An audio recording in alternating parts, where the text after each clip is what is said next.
दोस्तों, मुझे यकीन है कि आप उस प्रसिद्ध कहावत से परिचित हैं जो बताती है कि किसी की जीत का क्षण अनिवार्य रूप से आएगा।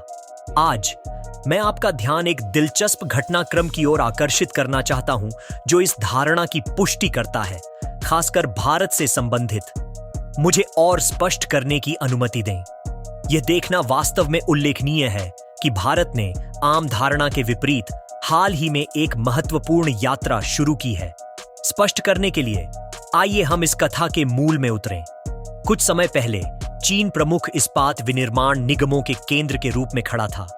वह पहले आयरन वर्क क्षेत्र में एक पद पर थीं और उन्हें लगातार चुनौतियों का सामना करना पड़ा।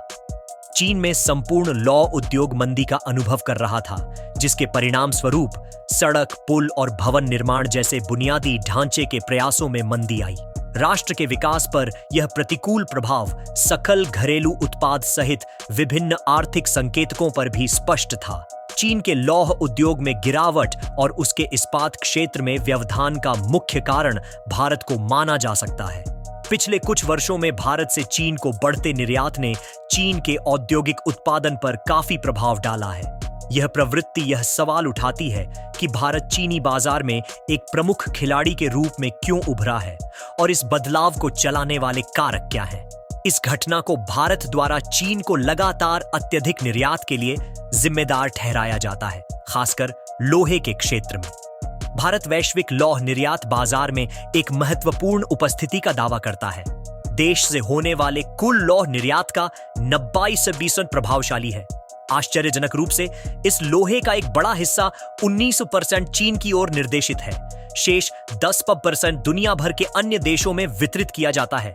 यह लोहे की आपूर्ति के लिए चीन की भारत पर महत्वपूर्ण निर्भरता को रेखांकित करता है। यह संभव है कि आप में से कुछ लोगों को वह अवधारणा समझ में न आई हो जो मैंने पहले समझाई थी। मुझे लोहे की प्रकृति और उसके निष्कर्षण की प्रक्रिया पर संक्षेप में प्रकाश डालने की अनुमति दें। आम धारणा के विपरीत, जब हम लोहा प्राप्त करने के लिए पृथ्वी की खुदाई करते हैं तो यह अपने शुद्ध रूप में बड़ी लोहे की संरचनाओं के रूप में नहीं निकलता है। इसके बजाय जो चट्टानें खोदी गई हैं वे ऐसी चट्टानें हैं जिनमें लोहा होता है, जिन्हें लौह अयस्क कहा जाता है, जिनके भीतर लोहे की अलग अलग सांद्रता होती है। उदाहरण के तौर पर भारत में पाया जाने वाला लौह अयस्क सराहनीय गुणवत्ता का है। इस पदार्थ में लौह तत्व 50 से 62% तक होता है। इसके बाद निष्कर्षण प्रक्रिया में लोहा और चट्टान दोनों का प्रसंस्करण शामिल होता है। हैरानी की बात यह है कि भारत ने लोहे को और परिष्कृत नहीं करने का विकल्प चुना, इसके बजाय इसे सीधे निर्यात करने का विकल्प चुना। हालांकि हम स्वतंत्र रूप से लोहे का निर्यात करते हैं, हमारा प्राथमिक ध्यान लोहा और इस्पात पर है।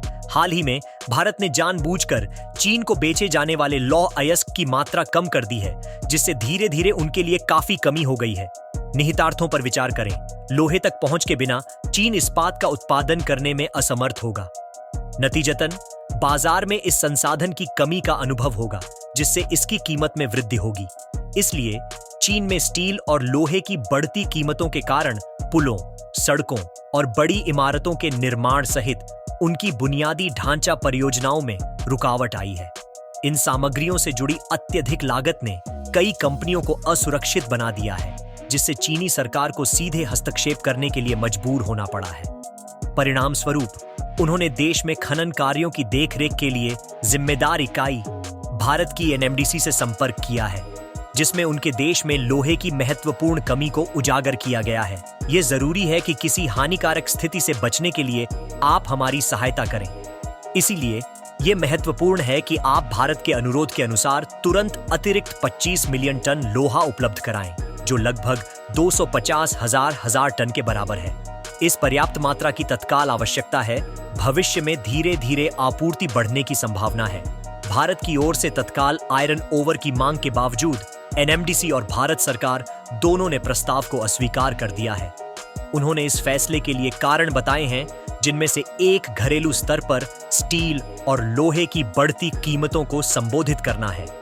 यह निर्णय वैश्विक दर्शकों के लिए आधिकारिक स्पष्टीकरण और विशेष रूप से चीन के प्रति निर्देशित गोपनीय उद्देश्यों दोनों पर आधारित है। देश के भीतर इस्पात और लोहे की बढ़ती लागत को संबोधित करते हुए भारत की घरेलू आवश्यकताओं को पूरा करने पर ध्यान केंद्रित किया गया है।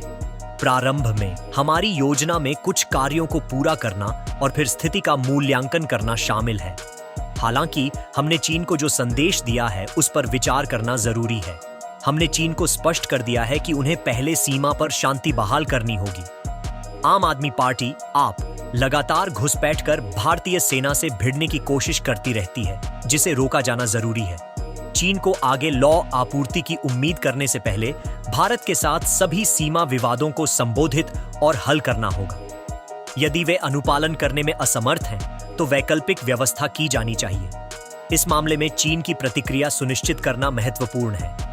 चीन का दृष्टिकोण सीमा मुद्दों और व्यापार के बीच अंतर पर जोर देता है और हमसे दोनों को मिश्रित न करने का आग्रह करता है। वे सीमा विवाद को धीरे धीरे सुलझाने की प्रतिबद्धता व्यक्त करते हैं और इस बीच अतिरिक्त लोहे की आपूर्ति का अनुरोध करते हैं। यह भारतीय लोहे और इस्पात के प्रति चीन की हताशा को उजागर करता है। हालांकि भारत इसका पालन करने को तैयार नहीं है, जिसके परिणाम स्वरूप चीनी कंपनियों और सरकार पर भारी दबाव है। नतीजतन यह अनिश्चित बना हुआ है कि चीन और भारत भविष्य में इस स्थिति से कैसे निपटेंगे। यह वीडियो समाप्त होता है और मैं देखने के लिए आपको धन्यवाद देता हूं।